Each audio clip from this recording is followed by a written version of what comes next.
which takes me to just about every corner of the globe. I see many aspects of a phenomenon which I'm just beginning to understand.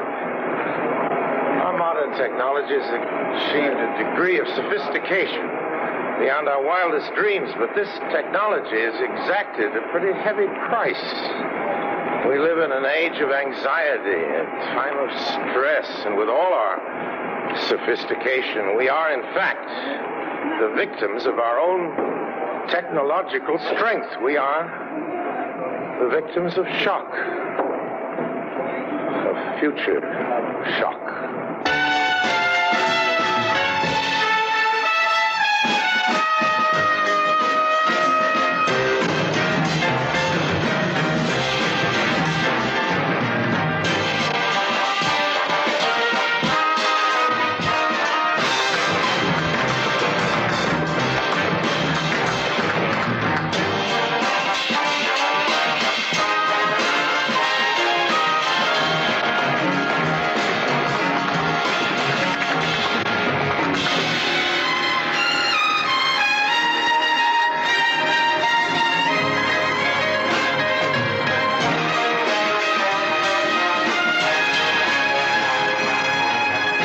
Future shock is a sickness which comes from too much change in too short a time. It's the feeling that nothing is permanent anymore. It's the reaction to changes that happen so fast that we can't absorb them. It's the premature arrival of the future. And for those who are unprepared, its effects can be pretty devastating.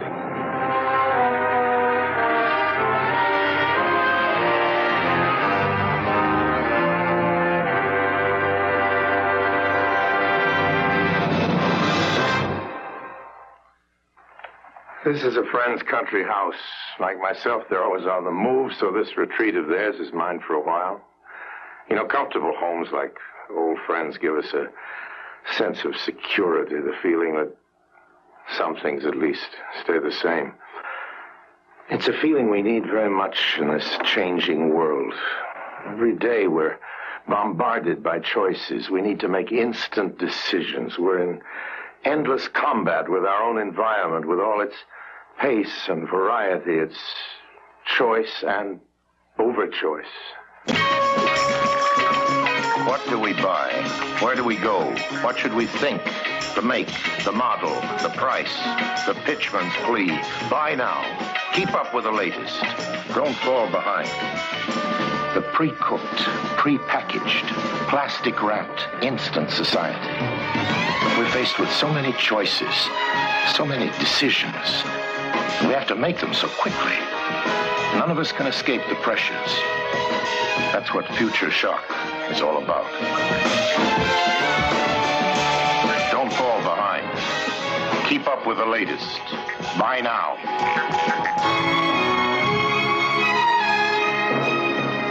Technology feeds on knowledge, and knowledge expands at a phenomenal rate.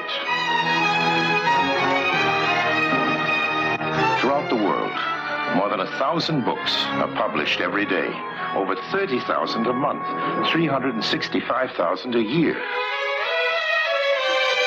A chemistry professor recently stated that he couldn't pass today's examinations because at least 2/3 of the questions require knowledge that didn't even exist when he graduated from Oxford in the early 30s. This machine makes our lives move faster. Computers combine facts to make new knowledge at such high speed that we cannot absorb it. They affect not just the things we buy or the things we know, but the things we do.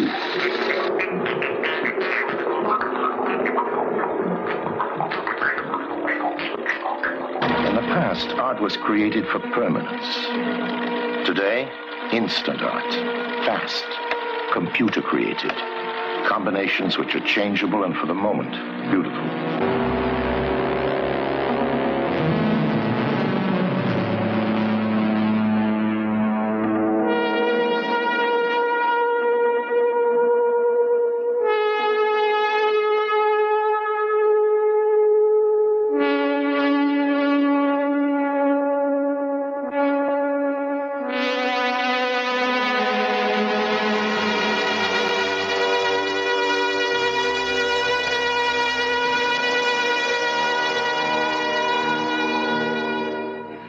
As old knowledge is replaced by new, and the pace of change accelerates, the young among us know of no other world. Today's little girl is learning a fundamental lesson. Man's relationship to things is increasingly temporary. Miss, can I get a new doll? You want to trade her in? Yes. Okay, I think we can give you $1 on that. Okay. Do you know which doll you want? She says, Mama.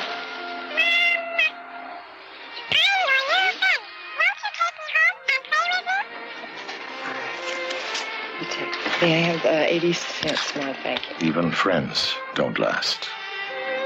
An early lesson in disposability. Nothing is permanent anymore. As we move toward a world of impermanence, buildings once made to last a lifetime are torn down.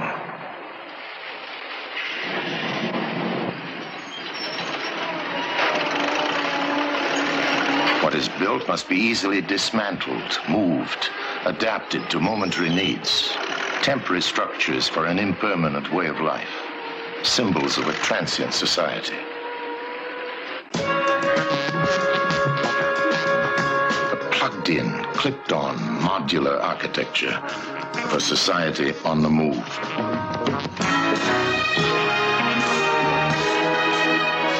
Every year, some 36 million Americans strip their homes and move on, tearing apart communities, families, and individuals, creating future shock. This is the last time I'll move, ever. Moving on, but where are we going? Nomads without knowing what's ahead. This time, maybe this time we'll find a place to settle down and find someone that we can call our own kind.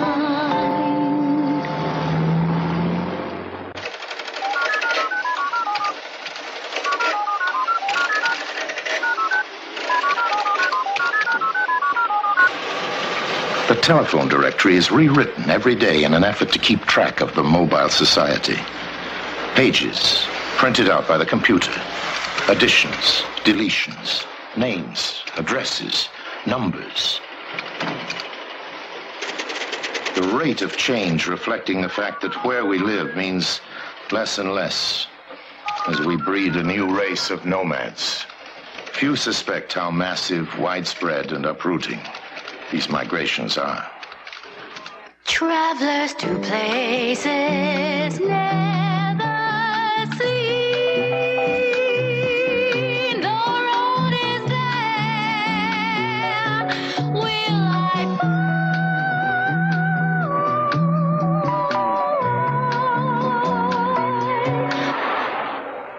Well, just to get a block away can make all the difference in the world. A generation reared on high-speed change.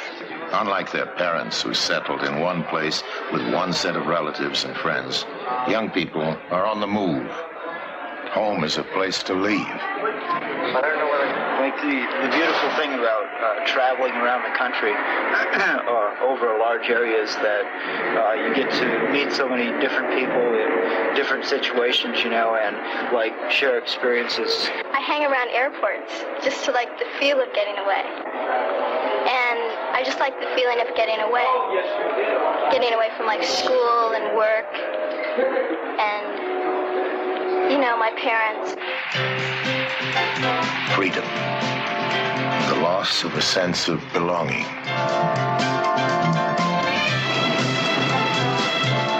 On the coast of Spain, on a Danish beach, temporary encounters. Just as things and places flow through our lives at high speed, so do people Long-term commitments are not expected. Involvements are compressed in time. Young people embrace new values in an atmosphere of instant intimacy. Everyone craves human warmth and closeness, especially today when relationships seem to be more and more temporary. What we're witnessing, of course, is the death of permanence. A new society is being created around us, built from the broken pieces of today. And those who people that society are going to live in a very different world. Future shock results from too much change in too short a time. Disposability of products and people. Thousands of people are alive today only because they carry inside them electronic devices, plastic parts, transplanted organs. On October 26, 1968, Carl Schaefer had 8 hours to live. A heart transplant extended his life, and he symbolizes the era of the disposable body.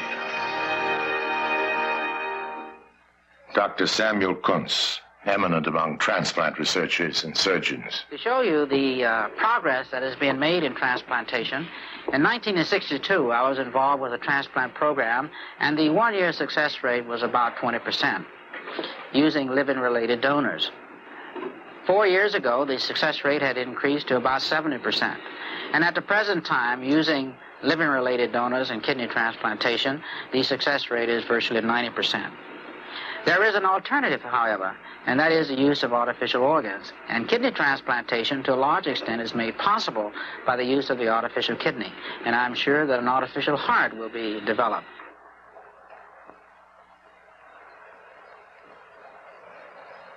Temporary body parts, products of bioengineering with the ultimate potential of building modular bodies, much as we now build modular homes. Research prosthetist John Bray. I'm holding in my hand a prosthetic device for a below-the-elbow amputation. And this is a very highly sophisticated unit. It has electronic device controlled through the energy of the energy cells. And by placing the transducers over the musculature, we are able to send messages through the electronic system which operates the hand. In effect, it's actually responding to the motor control of the patient who wears it. In fact, at this time, there is hardly any part of the human body, and especially in the extremities, that we cannot replace. An artificial elbow. One more step toward an artificial man. Joints, bones, sockets, sometimes better than the original. Replacing inner bones as plastic surgery replaces the outer skin.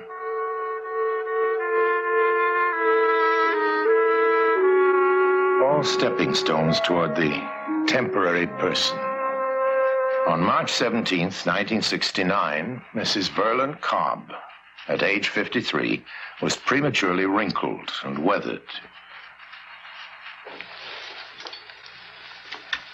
On that day, she underwent rejuvenation surgery under plastic surgeon Dr. Kurt Wagner. Even faces are temporary. I really can't imagine what I'm going to look like, because I've been told that I will look a lot different, that I won't have the wrinkles, and I will look at least 15 years younger. And as far as I'm concerned, 10 years, be thrilled. It's hard to realize that I have got the different face. It's very hard to realize because, you know, it's only been 12 weeks. But it's still, when I make up or I go dress up and I'm walking down the street, I walk with my head up high. Franz, how are you doing? Even more dramatic changes in the body. Skin color. Dr. William Epstein's work raises the prospect of manipulating race. You're okay. In these laboratories, we're interested in the factors that determine skin pigmentation. The question comes up, could we change man's color? And the answer is probably we could, and we'll be able to in the future. If we could control the code, we should be able to make a person any color we want, very much like a fish. But really, do you really want to do that? Why don't you just go to the store, get some cosmetics, put yourself on any color you want, any time, and be anybody you want. Start a fad. Will the human race emerge in a range of brilliant colors? Given the choice, would we want to look alike or different? What is beautiful? What happens to race? Step by step, the body parts grow disposable, like products we use and discard. This quaint English village, a remnant of permanence in a future-shocked world, is the home of neurophysiologist Gray Walter. He's one of the many scientists leading us toward the ultimate replacement, artificial intelligence. 25 years ago, he pioneered the development of behavior machines. This looks rather as though it was a child's toy, and I suppose it might be, but in fact it's rather a serious model of my ideas of behavior. And it behaves in a complex way, with all kinds of behavior modes, only having 2 elements, compared with our 10 billion in our brains, but its behavior is surprisingly complex. Now, you can see it hesitating a moment, and then avoiding that obstacle, and finding its way slowly and by a rather devious path, right into its hutch down here. And so, rather like us, it has a sense of priorities, although it's such a very simple toy, but not really just a toy, a model of behavior. Descendants of creatures like those of Dr. Walter.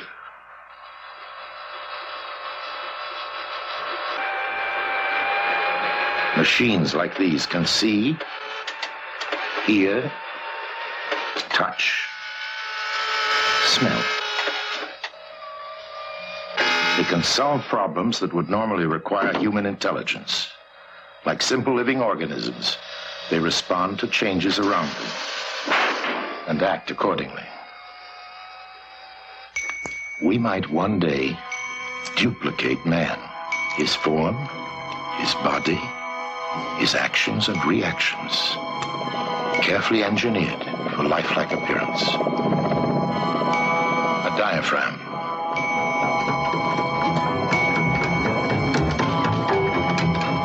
a chest, a simulated breathing human being.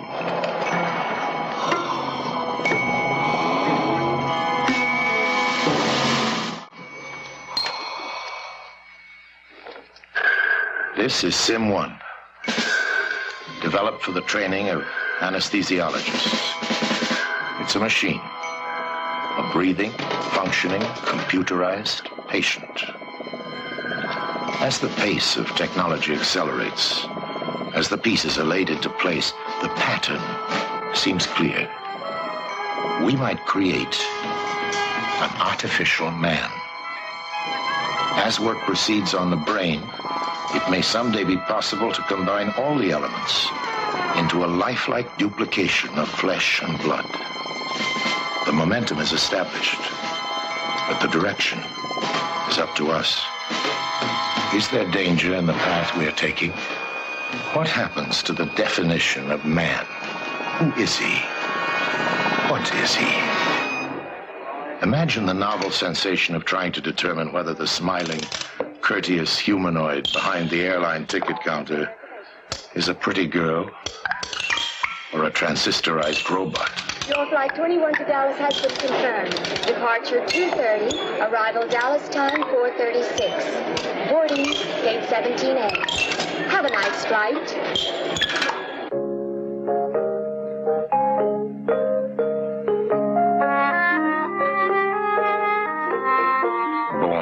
Into a future-shocked world in which machines and science cause changes that shatter basic institutions like church, school, family.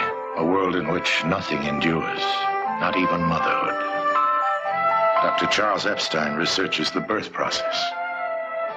At the present time, it's possible for us to take mouse eggs, to fertilize them in the test tube, to reimplant them, and to have the birth of a normal animal, an animal which is capable of breeding and reproducing its own kind. While these things have been going on in the mice for quite a while, attempts have also been made and are now being made to do similar things with human eggs, to fertilize them in the test tube and to put them back into mothers, hopefully to lead to the delivery of a normal child. But of course, all this raises very real questions. Assuming that a child so conceived would be born normal, there are, of course, the legal questions of who the parents would really be. But as far as I'm concerned, the overriding question is whether we as scientists should become involved with and should intervene in a process which is so fundamental to human survival. Baby shopping. Imagine being able to program the IQ of a baby, to preset its sex, color, height, and other characteristics. Babytoriums, genetic supermarkets of the future, changing the very structure of the family. The family. Traditionally, it's a source of warmth, comfort, security, protection from the outside world. But like most other traditions and institutions, the family is changing. First thing is the marriage, I think. But you don't think so. What's important to keep a marriage is to be able to pay the bills to take some of the pressures off. No. But the point is, the point is you're sick. And you're neurotic. In our society, marriage is ideally based on love. It is expected that two people will grow together, change together, and complement each other till death do them part.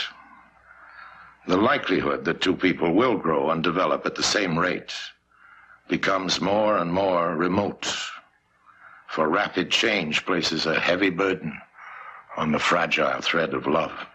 Get yourself 4 other wives, 4 other mistresses, and be happy. That's all. I'll get myself some lovers and fine.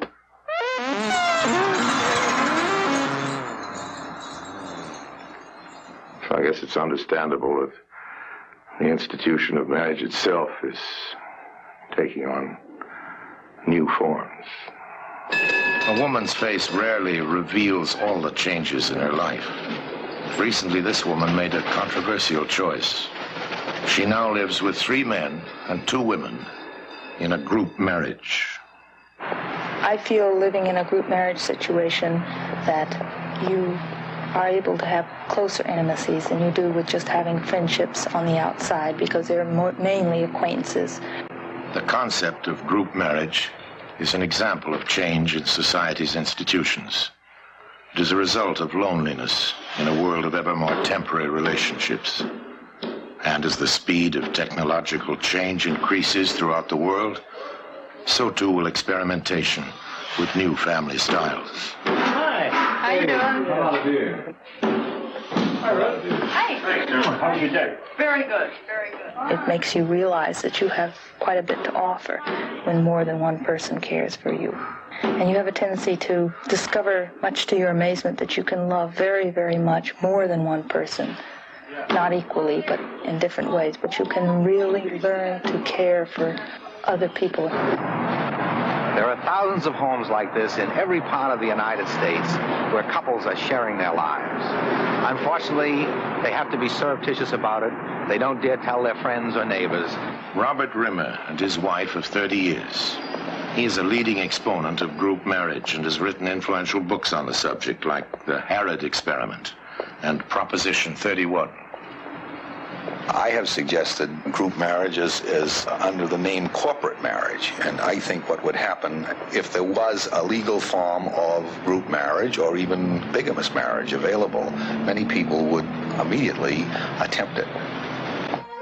A middle-class neighborhood in suburbia, USA. It could be anywhere. Germany, England, Sweden. It's a commune. 23 people, married and single. A different kind of family. Well, it was a hassle. I've been electrical engineer, ex-technical writer. I've been married several times, had a family, houses. It got to be a drag. I like it much better here. This is, for me, a great way to live, relating to people. It's a family. It's a much better way than what I've been into for the last 15 years. On mountaintops, in deserts, in sparsely populated areas around the world, young people seek escape from the hectic overstimulation of a high-speed society forming primitive communes like this. They reject today by returning to yesterday.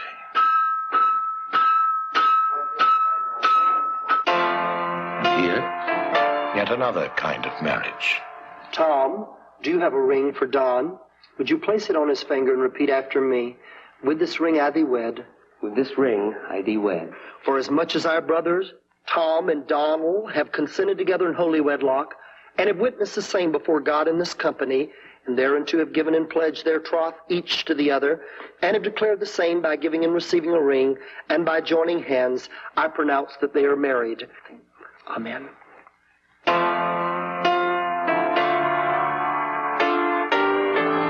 The setting for a quiet revolution.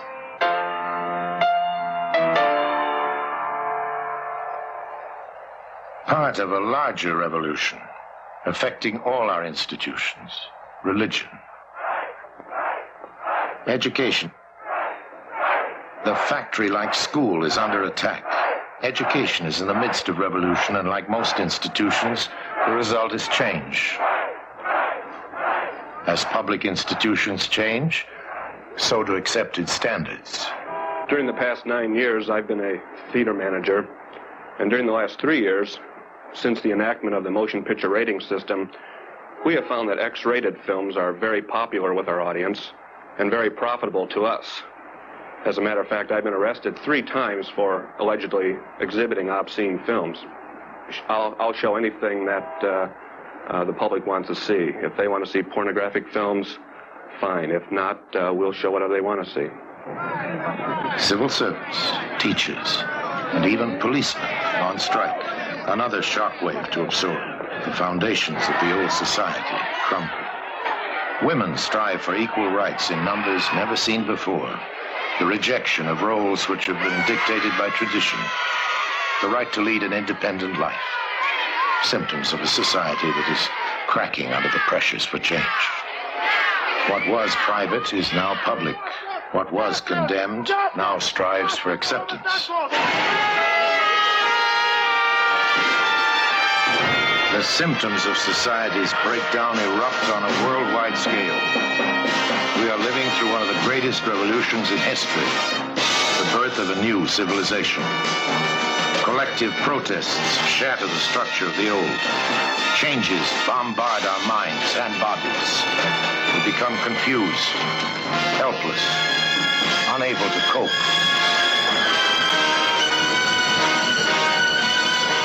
We all live in turbulence, often silent, personal. The result is the same, stress.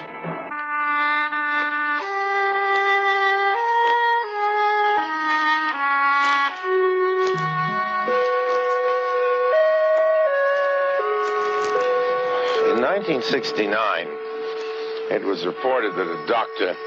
A. Nafek of the Soviet Academy of Science had predicted that the world would soon see a genetic equivalent of an arms race, that the world powers would soon develop genetic engineering capable of increasing the output of geniuses. Criticized for such an outlandish and horrifying speculation, he replied merely that the advance of science is and ought to be unstoppable.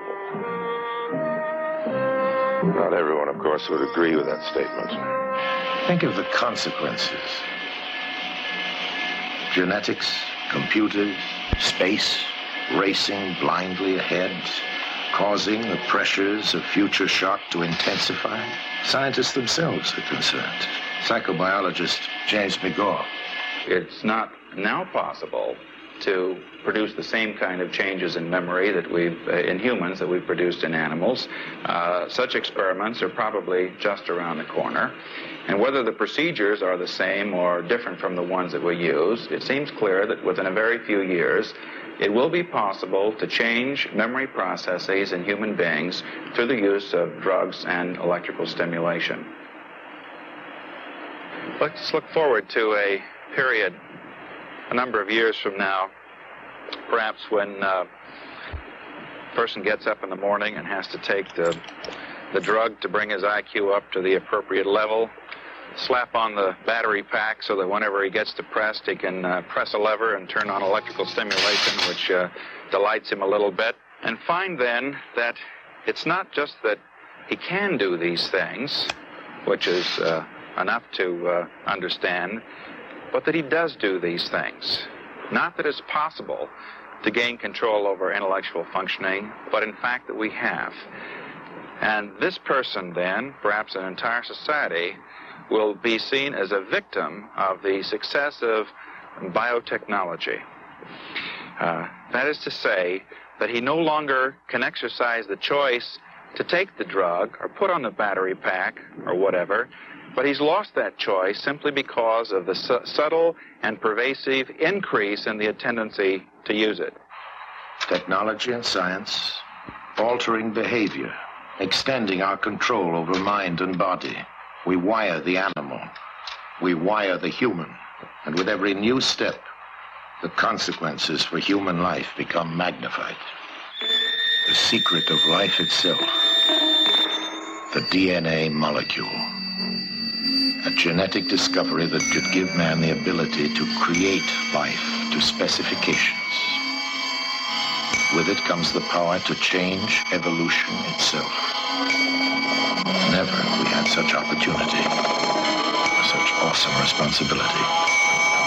The DNA molecule might very well turn out to be the most important discovery in the whole history of medical science. Not only is it possible to create life, but to recreate it. Considering present scientific knowledge, we may soon be able to create carbon copies of human beings. Imagine the implications. To duplicate a human being genetically, down to the last detail.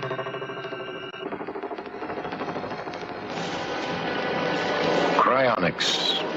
There's experimentation now with the possibility that a body might be frozen and revived. If the frozen traveler awakes, what will he find? The advance of science tempts us to speculate on the nature of the world which lies ahead. And the frozen time traveler, like all of us, looks to tomorrow with hope for a better life, a better world. Since time immemorial, we have produced fanciful images about future life. Imagined cities of tomorrow, urban centers, the megalopolis, a vista of towers, traffic, and computer-controlled planning.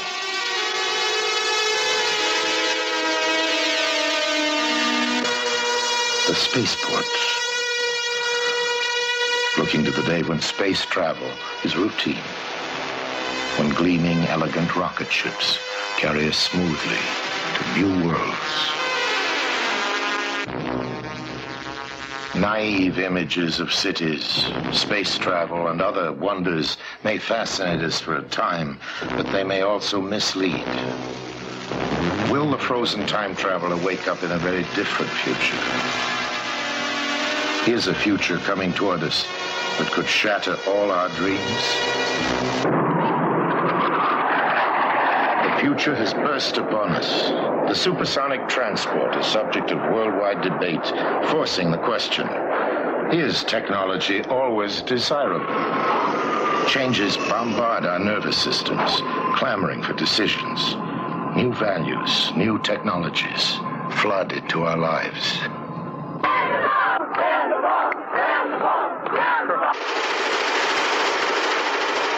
The pressure of fast change forces us to question all we have been taught. Sometimes technology can destroy. An underground nuclear explosion. Amchitka, when will the next nuclear blast occur? And what will it do to us? Escape from change in today's society becomes more and more impossible. Change is necessary, but change itself is out of control. That is the challenge posed by future shock. To look deeply and clearly into today's world, to understand the consequences that what we do today determines what tomorrow will be.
of future shock does not depend on the nature of its victims.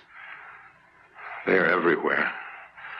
But everywhere in modern technological society, there are those who recognize the dangers and are turning toward the future.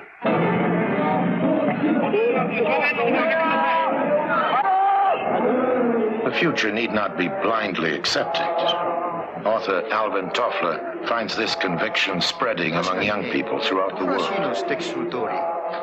If we can recognize that industrialism is not the only possible form of technological society, if we can begin to think more imaginatively about the future,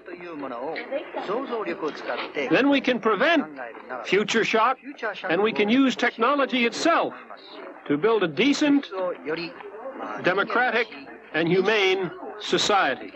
Don't you think education should make people aware of the danger of technology instead of making them adapt more easily to any kind of progress and technology? Absolutely, absolutely. That we can no longer allow technology just to come roaring down at us.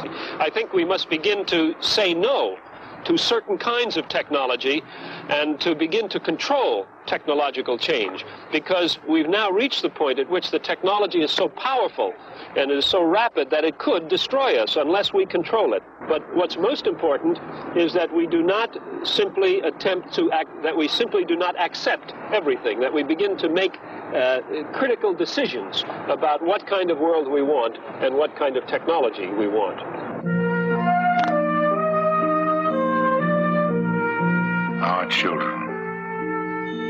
Will we save them from future shock? Or are they destined to suffer the same illness that rocks today's society? The directions we choose have consequences not merely for us. The choices we make will determine the nature of their world. There is still time.